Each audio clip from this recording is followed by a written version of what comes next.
Bueno, hermanos, que el Señor les bendiga. Vamos a empezar con la serie, o seguir con nuestra serie del Evangelio según Juan. Y hoy empezamos con el capítulo 3. Empezamos hoy con el capítulo 3. Y no vamos a leer todo el capítulo 3, pero vamos a leer solamente unos versículos específicos que serán los versículos 1 hasta el versículo 3 de Juan versículo 1 hasta el versículo 8 de Juan capítulo 3. Así que empezaremos hoy. Y lo que vamos a ver hoy es un encuentro único y un encuentro revelador. Será un poquito más larga la enseñanza que lo normal. Así que yo le pido, por favor, presta mucha atención. Tomen nota si hace falta y vuelven a escuchar la enseñanza más después de que se lo vuelva a pasar. Pero es muy importante que comprendamos. Saliendo de aquí, podemos hacernos la pregunta si de verdad hemos nacido de nuevo o no hemos nacido de nuevo. Podemos hacernos la pregunta de si de verdad hemos nacido de nuevo o no hemos nacido de nuevo. Así que la primera parte de esta enseñanza será el capítulo 3, versículo 1 hasta el versículo 21. Así que todo de versículo 1 a 21 lo vamos a dividir en diferentes porciones, en diferentes predicaciones distintas para poder tener el contexto de cada parte. Y al final, si el Señor lo permite, vamos a resumir todo el versículo 1 de Juan capítulo 3 hasta el versículo 21 en una sola enseñanza para que podamos tener el contexto de lo que el Señor Jesús está hablando aquí. Así como lo podéis ver, el título es Un nacimiento verdadero. Un nacimiento verdadero, parte 1, o la primera parte. ¿Qué quiere decir un nacimiento verdadero? Porque hay nacimientos falsos, hay nacimientos prematuros, hay abortos, hay nacimientos o abortos provocados. Hablo de la realidad. Hay abortos que no son provocados. De la misma manera, en el sentido espiritual, hay nacimientos verdadero, un cristiano que nace de verdad. Hay un cristiano que de verdad no ha nacido de nuevo, quizás y ha sido engañado o ha sido abortado y no lo han dicho que de verdad no ha nacido de nuevo. Hay otros que son cristianos inmaduros, que no nacieron de nuevo completamente, por decir que no tuvieron toda la verdad de lo que necesitaban saber sobre la conversión. Se metieron en una media verdad que no es una verdad total, y mientras que van creciendo a la luz de la palabra, irán conociendo más la palabra de Dios cuando ellos estudian la palabra de Dios, y ahí llegan a esta comprensión total, que es una situación que puede ocurrir a muchas personas. Así que antes de entrar en la enseñanza de hoy, me gustaría que recuerdan que en el capítulo 2, cuando estábamos terminando el capítulo 2, hablamos de un líder religioso, o que los líderes religiosos atacaron al Señor Jesús cuando Él entró en el templo y se hizo una cuerda y echaba a la gente que estaban haciendo negocios en el templo.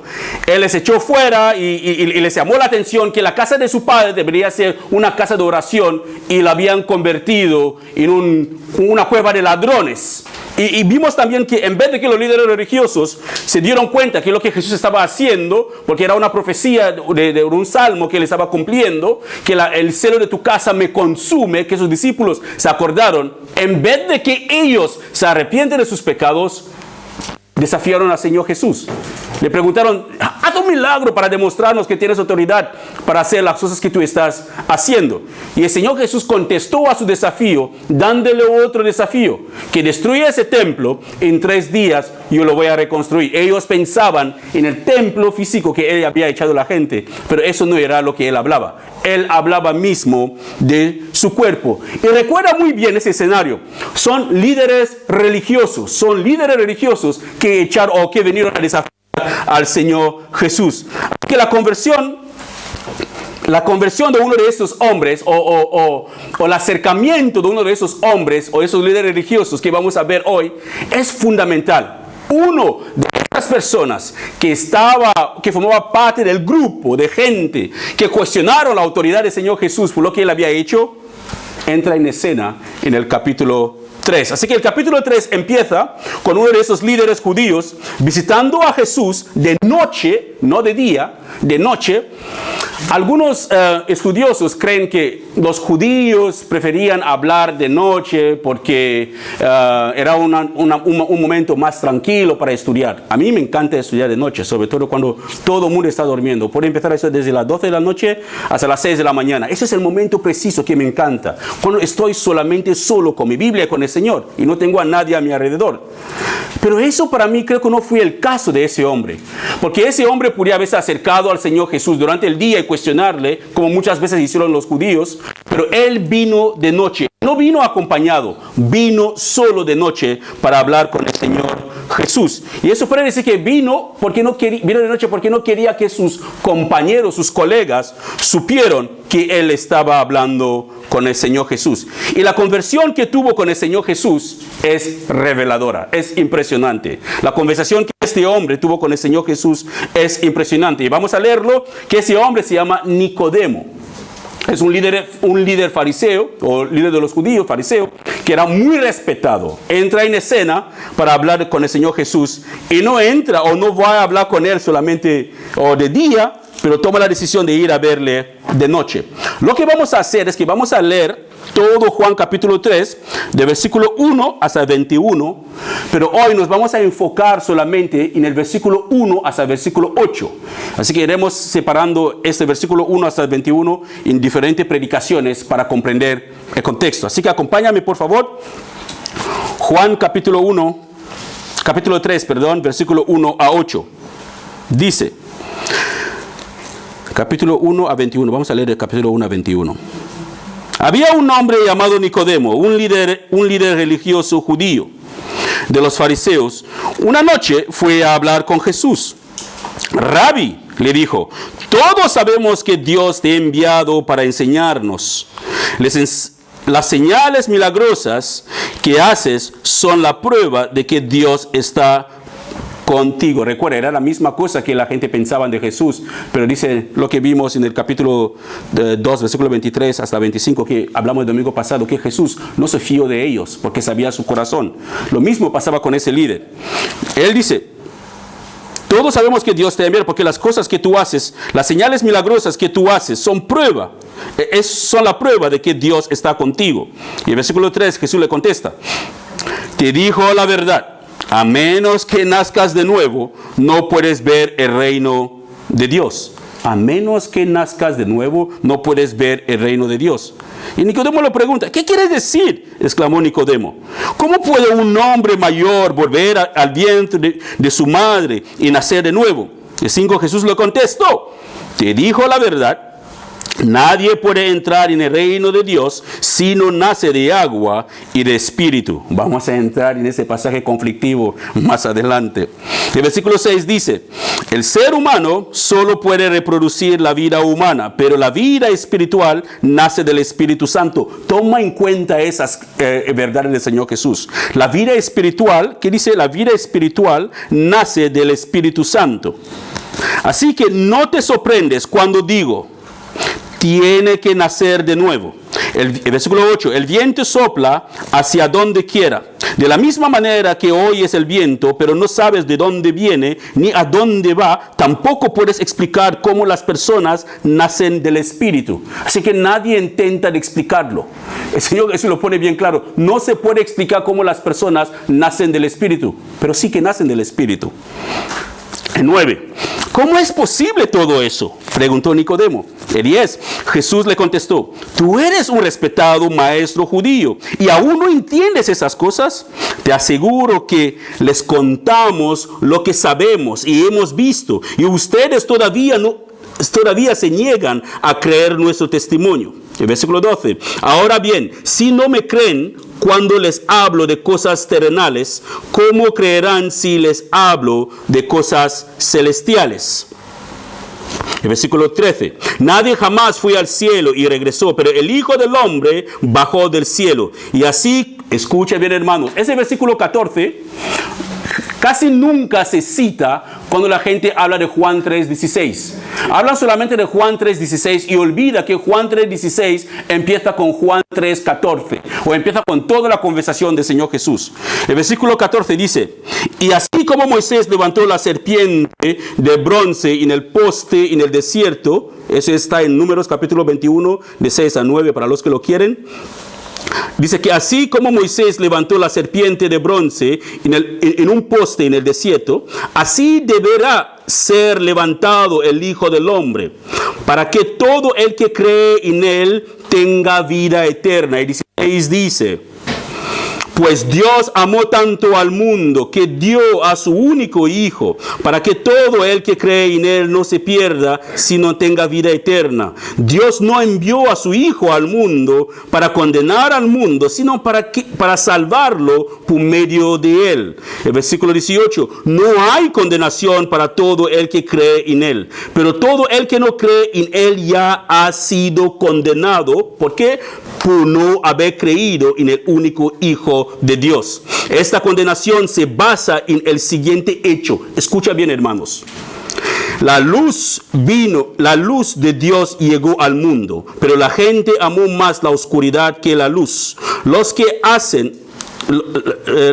la luz, porque sus acciones eran malvadas. 20. Todos los que hacen el mal odian la luz y se niegan a acercarse a ella, porque temen que sus pecados quedan a descubierto. Pero los que hacen lo correcto se acerquen a la luz, para que otros puedan ver que están haciendo lo que Dios quiere. Amén. Padre, gracias por tu palabra, porque tu palabra es asombrosa. Tu palabra es una verdad, es verdad absoluta. No se puede comparar con ninguna otra verdad. Es tu palabra la única verdad y autoridad que tenemos como iglesia. Te pedimos esta tarde, oh Espíritu de Dios, inspirador de la misma palabra de Dios, ayúdanos a comprender tu palabra y a asimilarlo y a ponerla en práctica en nuestras vidas. Y que al final de la enseñanza de hoy todos podemos saber cuál es nuestra posición en Cristo Jesús. Gracias por todo, Señor. Y en el nombre de Jesús. Amén. Amén. Así que Nicodemo no era cualquier persona, hermanos. Escuche bien. La persona que vino a ver a Jesús no era cualquier persona. No era un fanático. No, era un líder, un hombre bien respetado. Formaba parte de lo que se llamaba el Sanedrín, que era una asamblea de distintos líderes religiosos, que ellos se encargaban de las cosas espirituales o religiosas y de las cosas políticas del pueblo de Israel. No solamente eran líderes religiosos, eran líderes políticos y líderes religiosos al mismo tiempo. Y ese Sanedrín estaba formado de un grupo de distintos hombres dos grupos específicos que eran los fariseos y los saduceos. Eran formados de los fariseos y los saduceos y estaban compuestos de 70 hombres en total. Todos eran hombres. Había un número de 70 de ellos y el número 71 era el sumo sacerdote. Él formaba el sumo sacerdote, así que él no era ni fariseo ni era saduceo. Él era como la media de todo, pero el líder de este grupo de Sanedrín. Así que el líder de Sanedrín en el tiempo del Señor Jesús el líder de Sanedrín en sí, que era el sumo sacerdote en el tiempo del Señor Jesús, se llamaba Caifás. Eso era la persona que estaba en el poder espiritual y política de Israel. Así que el grupo de los fariseos era más estricto que el grupo de los saduceos. Ellos tenían más exigencias. Nicodemo formaba parte de los fariseos. Así que los fariseos no eran cualquier persona. Eran personas que eran, podemos llamarlo hoy, los legalistas. No eran cualquier personas. Eran personas que observaban a la letra la ley de Moisés. Así que fariseos exigían la observación de la ley de Moisés, pero no de cualquier manera, pero de cada gota, cada coma, cada letra. Y también ellos tenían sus propias leyes y costumbres que habían inventado. Y una de ellas era porque la ley decía que los hijos deberían cuidar a sus padres y asegurarse de sus mantenimientos o de mantenerles. Pero los fariseos le habían cambiado que no, que los hijos pueden decir que papi, lo siento mucho, pero el dinero que tenía que darte ya le he ofrendado a Dios en el templo. ¿Sabes? Y Jesús dice, ¿por qué puedes anular la ley de Dios que era honrar a tus padres y exigir vuestras tradiciones sobre la gente? Y una de ellas también era que la gente podrían jurar, que juro por el oro que está en el templo. Y Jesús dice, pero oye, ¿cuál es más importante? ¿El templo o el oro que está en el templo? Porque el templo está considerado la casa de Dios. Es que ellos habían modificado la palabra de Dios, como hoy en día hay muchas congregaciones o hay muchos que predican la palabra de Dios, pero modificada, refinada, para hacerlo más suave para la sociedad, para que la gente venga, quitando la misma palabra de Dios, agregando doctrina de hombres. Así que eso era el grupo de los fariseos, es lo que ellos hacían. Es que era un grupo bastante estricto, bastante celoso, por llamarlo así, en sus tradiciones y al mismo tiempo en la ley de Moisés. Por eso es que veremos más adelante que el Señor Jesús habla bastante duro a los fariseos. Les llaman hipócritas y les insultan públicamente. ¿Por qué? Porque eran personas hipócritas y eran personas legalistas. Ellos ponían cargas sobre la gente que ellos mismos no podían ni levantar esas cargas con sus propios dedos. Exigían que la gente hacían cosas, quejaban que la gente trabajaban los días de descanso, pero ellos hacían sus cosas también los días de descanso. Hay una explicación que el Señor Jesús da sobre los fariseos. Dice que ellos viajan millas para conquistar un alma, algo así, que viajan millas para evangelizar a una persona, y cuando la consiguen, convierte a la persona peor que ellos en un hijo del infierno. Así que eran personas que tenían una doctrina totalmente mosaica, pero al mismo tiempo tenía sus propias doctrinas que intentaba recubrir la palabra del Señor. Y una de las personas también en la Biblia que es muy conocida, que formaba parte del grupo de los fariseos, era el apóstol Pablo. Antes de convertirse, era un fariseo de los fariseos. ¿Qué quiere decir? Que él seguía, era un legalista, pero de los grandes, de los grandes, de los grandes. Pero cuando él conoció al Señor Jesús, él consideró todo su conocimiento, todas las cosas que él pensaba que le valía algo, como basura. Es lo mismo que ocurre con nosotros. El conocimiento de Jesús, hermanos, hace que tú miras las demás cosas en el pasado en el cual te aferrabas, de que, pero ¿para qué perdía mi tiempo con eso? Que ni lo voy a sacar de este mundo, porque cuando me muero lo dejo aquí. Así que yo pongo mi mirada en las cosas que están en el cielo. Así que eso era el apóstol Pablo, un fariseo también como Nicodemo antes de convertirse de camino a Damasco. Así que Nicodemo debería estar totalmente convencido de que la persona que él iba a ver era de verdad el Hijo de Dios. Así que no era... porque para salir de noche, para ir a ver a Jesús, él tenía que tener bien claro que la persona que él iba a ver era el Hijo de Dios. ¿Cómo lo sabemos? Ahí entramos en el versículo 2, cuando él se acerca y le dijo al Señor Jesús, Rabbi, le dijo, todos sabemos que Dios te ha enviado para enseñarnos. Las señales milagrosas que haces son la prueba de que Dios está contigo. Primeramente, cuando él dice, todos sabemos que Dios te ha enviado, uno se puede preguntar, ¿todos son quiénes?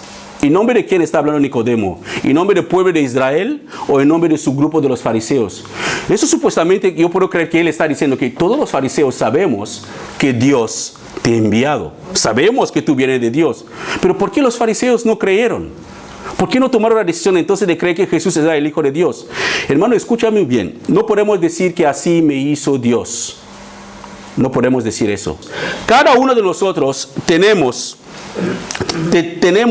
la posibilidad de tomar decisiones cuando escuchamos la palabra de Dios. Así que no puedo culpar a mi padre de haber sido un ladrón, pues que yo soy ladrón. No puedo culpar a mi padre de haber sido un asesino, pues que yo soy asesino. No. Cada persona sentado aquí, cada ser humano, tiene la libertad de tomar decisiones en sus vidas. Así que Nicodemo sabía muy bien. Por eso que dice, todos sabemos que Dios te ha enviado. Así que eso puede considerarse una afirmación de los líderes religiosos, que ellos sabían muy bien que Jesús era de Dios, que Jesús era la persona que Dios había enviado. Y aparte de eso, los fariseos no van a llamar a cualquier persona rabí, porque entre ellos se tiraban, se elogiaban entre ellos. Así que para poder llamar a Jesús rabí, que significa maestro, eso es otra afirmación de que Nicodemo admitió de verdad que en realidad Jesús era lo que él decía que él era. Así que vemos a una persona que un grupo de sus amigos sabe muy bien, o todos saben muy bien quién es Jesús, pero toma la decisión de endurecer sus corazones. En vez de seguir a Jesús, quiere matar a Jesús. Si leemos Romanos capítulo 1, empieza diciéndose que la gente toma la decisión. En Romanos capítulo 1, el apóstol Pablo explica que la gente toma la decisión, aún después de haber sabido de la verdad acerca de Dios, pueden resistir esta verdad. Por eso que yo personalmente no creo que el ser humano no tiene la capacidad de responder a la palabra de Dios. Así que no es que Dios elige a algunas personas para mandarles al infierno y eliges a algunas personas para salvarles. Eso no es bíblico, no está en la Biblia. Podemos resistir a Dios. Y cuando resistimos a Dios, Romanos capítulo 1 dice que Dios les entrega a sus pasiones. Así que ya que me resististe, bueno, vive como tú quieres. Es como un hijo desobediente, que el padre te habla, no escucha, es que bueno, allá tú, haz lo que tú quieres. Y se da con la vida y regresa, papi, lo siento, te había escuchado. A veces Dios nos permite que nos damos un golpe en la cabeza para que nos arrepentimos. Hay muchos ejemplos así en la Biblia. Así que para Nicodemo, los milagros que hacía Jesús era la prueba de que Dios estaba con él. Ciertamente eso sí que es correcto. Dios estaba con Jesús, porque los milagros que hacía Jesús no eran milagros cualquiera. Resucitando a los muertos, alguien que nunca había visto empezar a ver, cojos empiezan a caminar, mudos empiezan a hablar, alimentar 5,000 personas con poco pan y poco peces. Eso no es normal. Solo Dios puede hacer algo así. Así que Jesús de verdad hizo muchos milagros asombrosos. Y cuando leemos en el capítulo 2, en el versículo 23 hasta el 25, vimos que mucha gente también confiaron en Jesús por causa de los milagros que Jesús hizo. Hablamos de eso el domingo pasado. Pero dice que Jesús no se confió en ellos, no confió en ellos. Quiere decir que no podemos seguir a Jesús por los milagros que Él hace. Seguir a Jesús por lo que podemos sacar de Él, los beneficios que podemos sacar de Él. No porque estoy enfermo, estoy buscando trabajo o mi madre. No es por los milagros, es por quién es Él. Porque es su palabra quien nos cambia, no los milagros que Él hace. Los milagros que Él hace es pura gracia y misericordia de Dios para nuestras vidas. Pero lo que transforma nuestras vidas, que es lámpara para nuestros pies, que alumbra nuestros caminos, para que podamos saber en qué lugar estamos y hacia dónde vamos, es la palabra de Dios. Sobre eso nosotros tenemos que basar nuestras vidas. Pero lo que cambió, o lo que cambia las vidas de las personas y transforma la vida de las personas, no eran los milagros que hizo Jesús. La gente fueron transformadas, no porque Jesús hizo un grandioso milagro, pero no solamente el milagro que vieron, pero escucharon la autoridad de la manera que Jesús estaba hablando. Porque cuando Él decía, habéis oído que dice, ¿qué quiere decir? Refiriéndose a la ley que ellos tenían. Habéis oído que dice que ojo por ojo, diente por diente. Pero yo os digo. Así que Él no hablaba como una persona que leía el discurso de otra persona. Él hablaba como una persona que tiene autoridad. Su palabra era su palabra, no era la palabra de un hombre que él había estudiado, era su palabra. Así que Dios estaba también con Juan el Bautista, ojo. Porque Nicodemo dice que Jesús, los milagros que tú haces es una demostración de que Dios está contigo. Dios estaba con Juan el Bautista, pero Juan el Bautista no hizo ningún milagro. Lo hizo Juan el Bautista, pero Dios estaba con él. Dios también sigue estando con muchas personas hoy en día que predican la palabra de Dios, que transforman las vidas de mucha gente, pero esas personas nunca han hecho ni un milagro. ¿Por qué? Porque los milagros son dones del Espíritu Santo. No son para todo mundo. No todo mundo puede hacer los milagros que se debe hacer. No todo mundo tiene, digamos, ese don. El Espíritu Santo da sus dones a quien le da la gana en la iglesia. ¿Por qué? Porque conoce los corazones de cada uno de nosotros. Él puede dar a uno el don de hablar en lenguas y al otro para interpretarlo. El don de profecía, el don de sanidad, el don de misericordia. Hay muchos dones del Espíritu Santo que Él puede dar. El don de poder hablar con denuedo sin miedo. El don de sabiduría, Él puede darlo. Y debemos anhelar esos dones como iglesia. No es un pecado orar que Señor, por favor, no es un pecado. Debemos anhelarlo. Pero dice la palabra que sobre todo el don de profecía, porque es para la iglesia. Pero ojo, no quiero ninguno que me viene aquí y me dice que el Señor me dijo tal. Porque voy a examinar primeramente tu testimonio de tu vida para saber si Dios te habló o tu conciencia te habló. Así que no quiero escuchar después que ahí tenemos profetas aquí, que sería bueno si lo tuviéramos, o profetizas. Así que ojo, hermanos, les aviso. Así que Dios estaba con Juan el Bautista, seguramente ningún milagro hizo. Así que ciertamente los milagros que Jesús hacía era la manifestación del poder de Dios que estaba en él. Es cierto, era la manifestación del poder de Dios que estaba en él. Pero Él mismo nos avisa en la palabra muchas veces, y lo vimos el domingo pasado, que no todos los milagros que la gente realizan son una prueba de la presencia de Dios. No todos los milagros son una prueba de la presencia de Dios, porque si leemos Apocalipsis, o si uno puede volver a escuchar la enseñanza del domingo pasado, Satanás también hace milagros, sus agentes hacen milagros. Sus magos tragaron la serpiente, sacaron sus bastones, se convirtieron en serpiente. Pero el milagro de Moisés ahí es que el bastón de Moisés, que se transformó en serpiente, tragó las serpientes de Faraón. Así que Satanás puede copiar algunos de los milagros que Dios hace, pero no significa que los milagros son exactamente de Dios. Y yo lo vuelvo a repetir, hermanos. Creo en los milagros. Yo creo en los milagros. Creo en los dones del Espíritu Santo. Yo creo que esos dones y milagros siguen en la iglesia. Y yo siempre anhelaré a los hermanos, desean esos dones.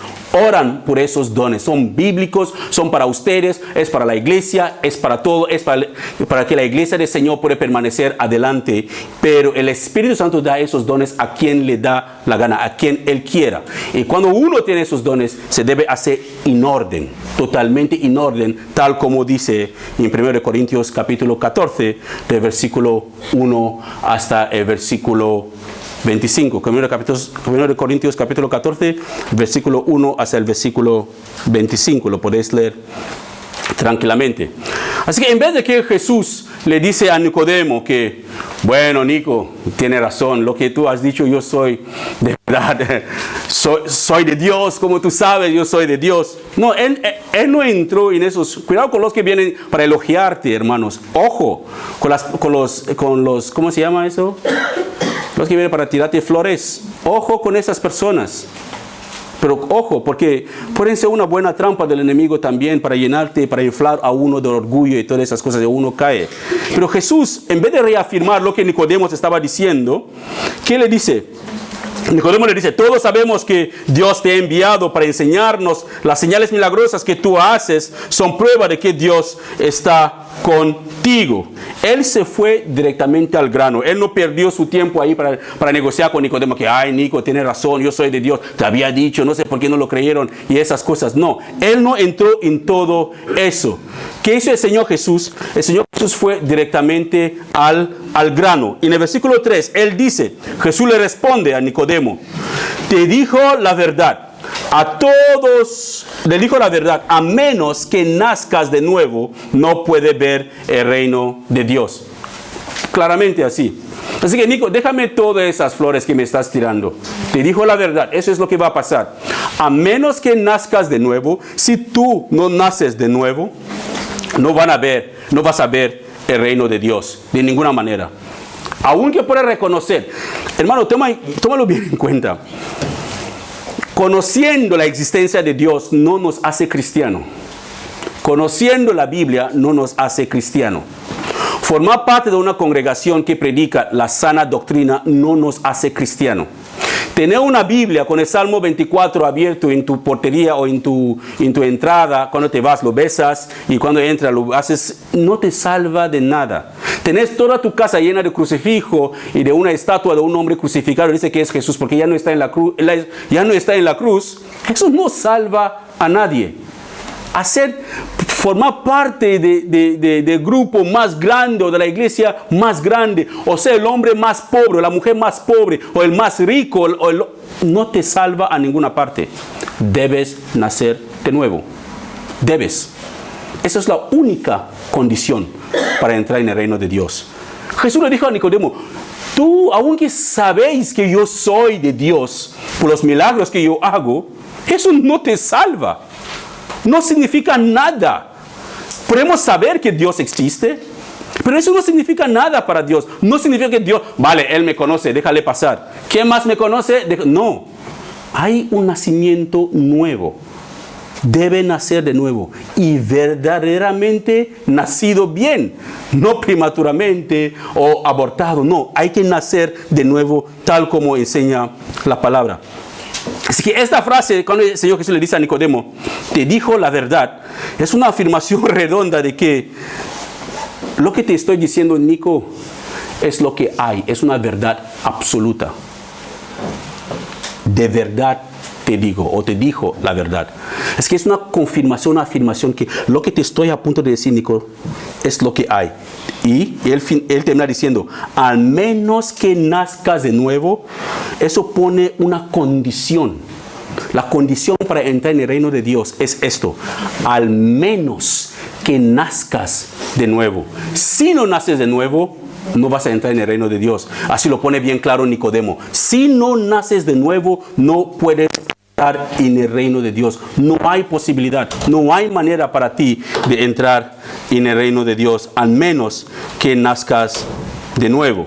Así que no se entra, no es por formar parte de una denominación. No hay entrada en el cielo porque tú eres de una nacionalidad específica. No hay entrada en el cielo porque tu familia es la más pobre de tu barrio. No hay entrada en el cielo porque tú formas parte de una congregación pequeña o formas parte de una congregación grande. No hay entrada en el cielo porque tu cara es bonita o tu cara es triste o te han hecho mucho daño o te han ayudado mucho. No, eso no son las condiciones para entrar en el cielo. La condición para entrar en el reino de Dios es que debes nacer de nuevo. Es eso, la única condición. Debes nacer de nuevo. No hay otra discusión. Es una condición bien clara. Nadie puede entrar en el reino de Dios sin nacer de nuevo. Nadie puede. Nadie. Todos nosotros hemos sido llamados a nacer de nuevo antes de entrar en el reino de Dios. Sea quien sea, debes nacer de nuevo. Sin importar tu país, sin importar tu edad, sin importar el país o la nacionalidad que tú tienes, sin importar nada de eso, debes nacer de nuevo, todos nosotros. Y eso nos lleva a hacer dos preguntas. Y la primera será, ¿qué es nacer de nuevo? ¿Qué es nacer de nuevo? Nacer de nuevo no es venir aquí y creer en el Señor Jesucristo, que entra en mi corazón a partir del día de hoy y luego la gente aplaude. Bienvenida a la familia de Dios. Eso no es nacer de nuevo, hermanos. No es nacer de nuevo. Lo vamos a ver lo que dice la palabra. Eso no es nacer de nuevo. Puedes hacer una declaración pública en el infierno mismo. Eso no significa que has nacido de nuevo. Hay pruebas bíblicas, demostrables, que demuestra que una persona sí que has nacido de nuevo. Así que, ¿qué es nacer de nuevo? Y la segunda pregunta que vamos a intentar contestar con la palabra es, ¿cómo nacer de nuevo? Si sabemos qué es nacer de nuevo, debemos preguntarnos, entonces, ¿cómo nacer de nuevo? Y si seguimos teniendo, mira, mi deseo más profundo, hermanos, es que con esas dos preguntas, al final de esta enseñanza de hoy y de las últimas semanas, las siguientes semanas que vamos a tener, que cada persona en esta congregación o los que van a escuchar esta enseñanza puede decir que he nacido de nuevo. Tener la certeza de que si me presento delante de Dios, Él me dirá, entra en mi descanso, buen siervo fiel. Podemos llegar a esta conclusión, porque es muy fácil engañarse. Es muy fácil pensar que hemos nacido de nuevo, que sinceramente no hemos nacido de nuevo. Y si conseguimos tener la respuesta de estas preguntas, sería fabulosa. Así que eso ayudará para evitar los falsos convertidos, porque la iglesia sinceramente no conozco los corazones de nadie, no sabe el motivo por el cual la gente a veces se congregan, pero la Biblia dice que por sus frutos le conocemos, vemos la manera que ellos actúan. Así que es posible que podemos evitar falsos convertidos o falsos conversos y evitar tener una falsa esperanza de creer que soy salvo, que no soy salvo, ¿sabe? Con esa enseñanza, eso es mi deseo, que podemos evitar eso, podemos tener bien clara que de verdad somos salvos o podemos tener bien claro que no, creo que no soy salvo. Así que lo digo porque hay personas, hermanos, sentadas aquí que quizás no han nacido de nuevo. Pongo la palabra quizás, no han nacido de nuevo. ¿Por qué? Porque ellos mismos sabrán, porque quizás no fueron presentados el evangelio de la manera que debería presentar, no tuvieron la convicción que tenían que llegar a tener y no hicieron lo que la palabra esperaba de ellos de hacer. Quizás hay personas de aquí que han nacido de nuevo y ellos mismos quizás saben que no han nacido de nuevo o ellos mismos no saben que no han nacido de nuevo.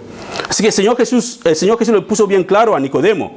Te dijo la verdad, Nicodemo, a menos que nazcas de nuevo, no puedes ver el reino de Dios. Escuchen, en la vida natural de todo creyente verdadero, nace dos veces. La primera vez es que cuando nace de una madre biológica.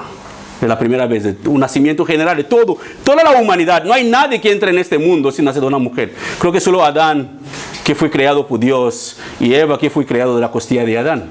A partir de ahí, que nadie me pregunta si Adán tuvo cordón umbilical o no, porque ya no voy a entrar en esa discusión. Pero a partir de ahí, de Adán y Eva, empezaron a entrar gente en el mundo. Un nacimiento biológico de la mujer.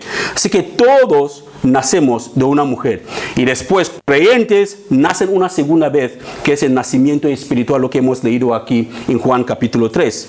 Y es asombroso, hermanos, ver que ambos nacimientos, lo biológico y lo espiritual, tienen algo idénticos. Son más o menos similares, tienen algunos puntos específicos que demuestran que tienen una relación en ambos. Tal como nadie puede entrar en este mundo sin nacer de una mujer, de igual manera nadie puede entrar en el reino de Dios sin nacer de Dios. No podemos entrar en este mundo sin nacer de una mujer. Tampoco podemos entrar en el reino de Dios sin nacer de Dios en Cristo Jesús. Eso es algo asombroso. Así que la triste realidad es que hay mucha gente en las iglesias que no han nacido de nuevo y piensan que de verdad han nacido de nuevo, pero que sinceramente no han nacido de nuevo. Y la culpa, yo lo he hecho muchas veces tristemente la culpa es a los pastores o a los líderes de las congregaciones. ¿Por qué? ¿Por qué los pastores y los líderes de la congregación? Es como si un niño muere. Imagínate que una mujer está embarazada y el parto todo está saliendo bien. Y el bebé bien encajado ya rompió las aguas, está lista ya para salir. Y el médico no sabe sacar el bebé. En vez de cogerle así, con la mano así, sacarlo, lo coge así mal cogido y lo estiras y muere el bebé durante el parto. ¿A quién echaremos la culpa? ¿Al bebé, la madre o a quién? Al médico, ¿no? Porque no supo traer el bebé al mundo. Lo mismo muchas veces los líderes de las congregaciones, por la falta de conocimiento de cómo guiar a una persona a un nacimiento espiritual verdadera. Podemos tener abortos o podemos tener nacimientos prematuros o gente que nacen están muertos pero no saben que no han nacido de nuevo, que aún deben nacer de nuevo. Así que es primordial que en cada congregación, hablaba eso con los hombres, que es primordial que hay hombres que comprenden la palabra de Dios, líderes que comprenden la palabra de Dios y que saben cómo guiar a otros hacia Cristo. Pablo le dijo a Timoteo: Timoteo, lo que te has aprendido de mí, busca a gente de confianza, enséñales esta palabra para que ellos también enseñen a otros. Si yo soy mal enseñado, voy a enseñar mi error a otra persona, que va a enseñar el mismo error a otra persona, y así habrá errores tras errores, y al final, ¡pum!, al infierno todos. Si yo soy mal enseñado, voy a enseñar mal a otras personas, y esas personas que les voy a enseñar mal, también me van a enseñar mal a otras personas, y así seguirá la secuencia.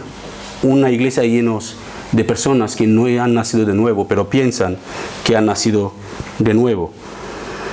¿Sabes? Hacemos un llamado a veces nosotros los pastores, a la gente, los líderes, y decimos a la gente que vengan delante y hacen una oración, la oración de fe, que en la Biblia no existe, pero por eso una guía para una persona de reflexionar, cómo buscar al Señor y poner su vida delante de Dios, pero no es una confirmación que después de hacer esta oración estás salvo. No existe eso en la Biblia, pero puede ser una guía para una persona. Y la gente viene a hacer una oración hoy, quizás bajo presión, porque su amiga que la había traído dice que ve, entra, va adelante, o su amigo dice, aprovecha, y la persona también sale, vale, le voy a complacer, y se pone ahí delante, y le repite la oración, está pensando en lo que tiene que hacer después de la reunión, está pensando en sus cosas, hace la oración, y después de que, vale, aplaude, la gente aplaude, bienvenido a la familia de Dios, y le abraza, y dice que ya está en la familia de Dios, pero que en su vida real, esa persona no conoce ni a Jesús, y después en la iglesia le entretiene para que no se vaya a otro sitio, así que hay que mantenerlo ocupados de muchas cosas, pero nadie está ahí para ver si su vida de verdad tenía un cambio. Juan el Bautista, vamos a ver lo que Juan el Bautista decía a la gente que venían, que decían que se habían arrepentido, porque querían bautizarse. Hay condiciones visibles, hechos visibles que demuestran que una persona se ha arrepentido. No puede decir que me he arrepentido y sigo viviendo de la misma manera de ayer. Es mentira. ¿A quién puede engañar? Si yo era ladrón ayer y vengo y digo que me he arrepentido, aunque soy ujier en una congregación o hago todo lo que yo hago, no sirve para nada. Debe haber un cambio visible en mi vida para demostrar que sí, de verdad, me he arrepentido. Así que eso no es nacer de nuevo, venir delante y hacer una oración y siempre es como una oración simple, una música bajo, muy emocional, como llama mi hijo, dice, esa música es muy emocional. Sí, esas músicas emocionales, luces bajas y con una voz de Ángel Gabriel, vengan aquí todos los que están, y la gente ahí se siente ya como... El ser humano, hermanos, somos muy sensibles. No sé si alguna vez han visto películas y empiezan a llorar que no tienen nada que ver con usted. Ni murió su tía, ni murió su madre, ni murió nadie de su familia. Pero ve a alguien morir en una película y empieza a llorar. Alguien pensará que qué relación tiene yo con esta persona que ha muerto en la película. Y sabemos que es ficción, porque así es el ser humano. Somos fáciles de manipular emocionalmente. Muy fáciles. Por eso que esas películas pueden durar 8 horas, estamos ahí. Pero predicaciones de 1 hora ya, este pastor, ya no vengo en esta congregación más. Pero podemos ver películas de 8 horas que son muy entretenidas. Yo hablo de cosas que, hermanos, que yo mismo he caído víctima de todo eso. Y yo le digo la verdad, es posible. Música baja y la gente piensa que ya han nacido de nuevo. Eso no es nacer de nuevo según la palabra de Dios. Eso no tiene nada que ver con el nuevo nacimiento y no está en la Biblia. Así que eso no es un nuevo nacimiento y que enseña la Biblia, es un nacimiento prematuro o puede llamarlo un aborto total, ¿sabes? Así que para contestar la primera pregunta que nosotros tenemos,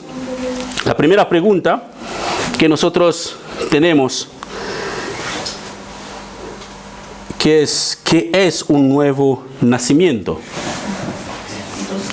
Creo que lo pasé. Sí, esto. ¿Qué es nacer de nuevo? Esa es la primera pregunta. ¿Qué es nacer de nuevo? ¿Qué es nacer de nuevo? Y yo le daré lo que yo comprendo de nacer de nuevo. Diré que es estar en una relación personal, constante, sin ir y regresar con Dios. Una relación personal, una relación constante, una relación auténtica de amor. Usted no le ponga a Dios condiciones como lo hizo Jacob, que si me bendice, tú serás mi Dios y yo será tu. No, ni condición. Le amamos por lo que Él ya ha hecho por nosotros. Nacemos de nuevo. Es una relación personal constante, una relación personal con Dios a través de la persona de Jesús. Y en el Nuevo Testamento tenemos las pautas o el camino a seguir para poder nacer en esa nueva relación con Dios y estar unidos con Dios. Hay pautas en el Nuevo Testamento. No me gustan las pautas, no me gustan los pasos, no me gusta, pero la Biblia lo pone bien claro. Hay algunas cosas que la Biblia nos enseña, que hay pautas o el camino a seguir para poder empezar una nueva relación con Dios y la manera que a Dios le agrada. Así que todo nacimiento de un bebé, escucha bien, hermanos, presta atención, por favor. Todo nacimiento de un bebé tiene pautas también. Antes que nazca un bebé, preguntaré a las madres que están aquí o a las futuras madres, ¿cuándo se dice que un bebé ha nacido? Cuando se corta el cordón umbilical o cuando el bebé sale del vientre de su madre o cuando empiezan las contracciones. Todo es el nacimiento. Desde el momento que empieza, hasta las primeras contracciones, hasta el momento que ya roto las aguas, y hasta el momento que el bebé empieza a salir. El bebé sale, grita, lo que sea. En el momento que le corta el cordón umbilical, ya el bebé, bienvenido a un mundo cruel. Le podemos decir al bebé que bienvenido a un mundo cruel, donde la vida no va a ser fácil para ti. Es lo que tenemos que decirles cuando ellos vengan. Las cosas no van a ser fáciles para ti. Has salido de una comunidad, porque tu madre te llevaba a todas partes. Comías de ella, no tenía tiempo ni para masticar, no, todo era. Pero ahora vas a ver la realidad de la vida. Así que todo es un proceso. El nacimiento real de un bebé es un proceso, son etapas diferentes, con sus dificultades, sus obstáculos, sus dolores, pero con un fin feliz. Que cuando el bebé sale y la madre olvida todos sus dolores, cuando mira esta cara arrugada, que parece ropa, que, ¿sabes? Bien arrugada así, porque lleva mucho tiempo en el líquido amniótico, pero después de 1 hora, 2 horas ya empieza a ver la sonrisa, y algunos bebés nacen serios, otros nacen sonriendo, pero todo es un proceso antes que salga el bebé. Y cuando sale el bebé, la madre olvida de sus dolores, está feliz. Eso es la cosa que llevaba 9 meses aquí. ¡Wow! Mira qué hermoso. Por eso que no se puede comparar la relación de un bebé con su madre y con un padre con sus hijos. Es que es incomparable, no se puede comparar. A veces yo estoy en casa, solo en la cama, a ver si mis hijos se van a tirar encima de mí, pero nadie. Pero entra mi esposa, se mete en la cama, todo el mundo se tira, yo me encuentro solo en el salón. Son cosas que yo no lo comprendo, porque hay 9 meses de relación íntima entre el bebé con su madre. ¿Quién lo va a quitar eso? Nadie. Así que como hay esas etapas en la vida de una madre con su bebé, así también hay esas etapas en la vida espiritual de una persona. Cuando el bebé sale de su madre hasta cuando el bebé entra en el mundo, así también cuando una persona llega a escuchar la palabra de Dios, hasta el momento que la persona toma la decisión de vivir para el Señor. Así que lo mismo ocurre del nacimiento de un ser humano. Así que, ¿qué son las etapas que la Biblia nos enseña? Vamos a ver esas etapas y si nos da tiempo, vamos a repasarlas si el Señor le permite la siguiente semana. Son 4 etapas según la Biblia, según mi conclusión que he podido ver en la Biblia. La primera es que empieza con una conversión. Y la conversión es una decisión personal. Así que nadie puede decir que Dios me creó así. No podemos echarle la culpa a Dios como lo hizo Adán. Adán echó la culpa a Dios, que la mujer esta que tú me diste, es ella que me dio el fruto prohibido. No, cada persona es responsable de sus decisiones. El padre pagará por sus pecados, los hijos pagarán por sus pecados. La abuela y el abuelo pagarán por sus pecados. Nadie pagará por los pecados de los demás. Cada uno es responsable. Pero la verdad es que Dios no le agrada que el pecador muere en sus pecados. Él mismo lo dice desde que 18.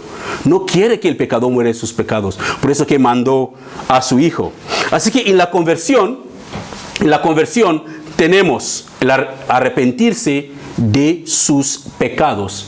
No hacia el cura, no hacia el papa, no hacia el tío, hacia la amiga, la mejor amiga, el mejor amigo. Hemos pecado contra Dios. Así que nuestro arrepentimiento es hacia Dios. ¿Arrepentimiento de qué? De nuestros pecados específicos.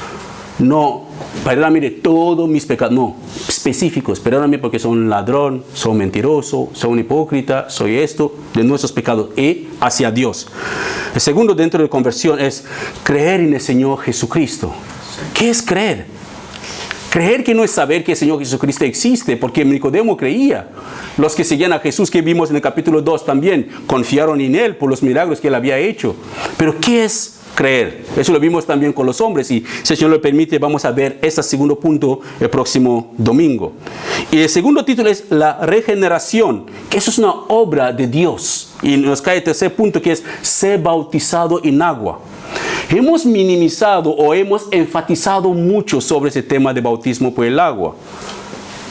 Y lo vamos a ver con detalle cuando tocamos este punto. Y el cuarto punto es recibir al Espíritu Santo. También eso es la tercera persona de la Trinidad que hemos negligido, le hemos guardado al lado. ¿Por qué? Porque ha habido un exceso del Espíritu Santo en las iglesias, de tal manera que la gente ya tiene miedo de hablar sobre él. Así que esos 4 puntos son actos tanto de hombre como actos de Dios. ¿Qué quiere decir? Que el hombre responde a la salvación que Dios nos da. El hombre tiene una responsabilidad y Dios tiene un rol soberano para jugar sobre nuestra salvación. Pero tenemos una responsabilidad como seres humanos sobre eso.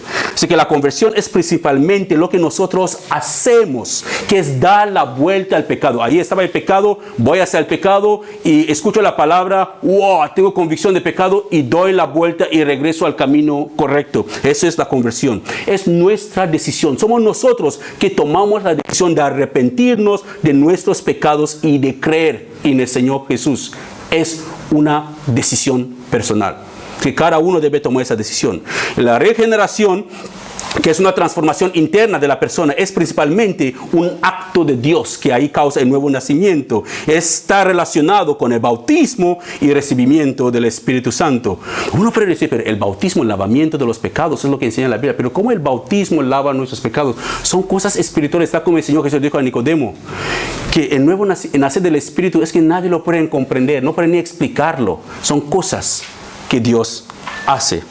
Así que se necesita tanto la conversión como la regeneración para entrar y vivir en el reino de Dios. Se lo necesita. Así que no puedes llegar a este segundo punto si no has primero cumplir los demás 2 puntos. Pero tristemente el énfasis que ha pasado en los últimos años, que esos puntos en muchas congregaciones hemos enfatizado en algunos de los puntos, hemos dejado algunos de los puntos. Por ejemplo, las iglesias liberales una iglesia liberal se enfoca más, no sé si lo tengo aquí, sí. Bueno, las iglesias liberales se enfocan más en el arrepentimiento. Las iglesias liberales, un ejemplo, son las iglesias episcopales y la Iglesia Unida de Cristo. Ellos se enfocan más en el arrepentimiento. No creen en nada, que Dios no tiene nada que ver con nuestra salvación, pero más en el arrepentimiento. Las iglesias evangélicas, que forman parte de muchas iglesias bautistas, presbiterianas, ellos se enfocan más en la fe. Debes creer, nada más en la fe. Y las iglesias sacramentales se enfocan más en el bautismo, como la iglesia católica, se enfoca más en el bautismo. Bautízate. Por eso que la gente cuando se bautizan, se creen que pueden ir a la discoteca hasta que se mueren, no pasa nada. Pueden vivir una vida fornicaria hasta que se mueren, no pasa nada, porque ya se bautizaron cuando eran bebés. Por eso que les bautizan de niños, rápido, para salvar sus almas del infierno. Pero el bautismo no es lo que enseña la Biblia. Y las iglesias pentecostales se enfocan más en lo espíritu. Todo en el espíritu, todo en el... le gustan malinterpretar la declaración de Pablo que la mucha letra mata. ¿Quieres aprender? No, es que no hace falta que aprendas la palabra. Eso te va a volver loco. No. Es espíritu, el espíritu. Es cierto, hermano, necesitamos el Espíritu Santo para la conversión. Pero no debe ser el único enfoque, tal como la Biblia nos enseña. Así que cada iglesia o denominación enfatiza en lo que más le interesa, pero eso no es lo que el Nuevo Testamento enseña. No es lo que el Señor Jesús ni los discípulos predicaron, ni era la creencia de la iglesia primitiva. Aquí lo vamos a dejar para seguir el próximo domingo, si el Señor lo permite, que vamos a ver el primer paso del nuevo nacimiento, que es arrepentimiento de los pecados hacia Dios. Pero mi pregunta es, la vida que usted está viviendo ahora, ¿hacia dónde lo va a llevar? Esa es la pregunta que quiero que usted lleve a su casa. La vida que estás viviendo ahora, ¿hacia dónde te llevará esa vida? ¿En el reino de Dios o lejos de Dios? Todo son decisiones. Yo tomo mi decisión. Mi esposa debe tomar la suya. Mis hijos deben tomar sus decisiones. Y cada uno de ustedes debe tomar su decisión. Su vida actual, ¿dónde le va a llevar? Si le va a llevar lejos de Dios, aún estamos a tiempo para arrepentirnos y volver a Dios, tal como el apóstol Pablo predicó. El Señor Jesús predicó, los apóstoles predicaron, hasta Juan el Bautista predicó lo mismo. Arrepentíos y volver a Dios. Amén. Padre, gracias por tu palabra, porque tu palabra es verdad. Ayúdanos a vivir conforme a ella, a asimilarla en nuestras vidas, a tener una vida que te agrada, apartarnos de las cosas que no te agradan. Que esas palabras que no hayan caído en sacos rotos, Señor. Ayúdanos a reflexionar sobre nuestras vidas a la luz de tu palabra y a poner en práctica las cosas que tenemos que poner en práctica. Que tu Espíritu nos fortalece, nos redarguye y nos lleva a un arrepentimiento genuino para que podamos ser aprobados por ti, Señor. Gracias por tu bondad. Y en el nombre de Jesús. Amén. Amén.